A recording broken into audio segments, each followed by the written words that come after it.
Humigit kumulang 1 taon na mula ngayon, pero pilit pa rin na bumabalik ang mga alaalang matagal ko nang ibinaon.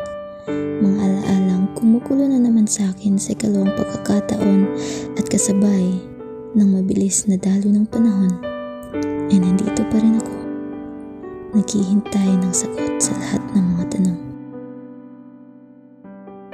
Hindi ko na maalala kung kailan at saan nga ba nagsimula, kung kailan ang insaktong buwan at petsa na nagpadala ko sa matatamis mong salita.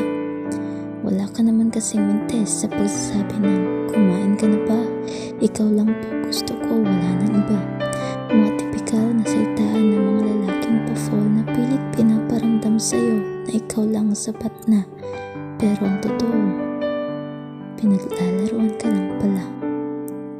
At ako naman, na isang tanga, na hanggang ngayon ay hulog na hulog pa, na kahit anong pilit ko na limutin ka, ikaw at ikaw pa rin talaga.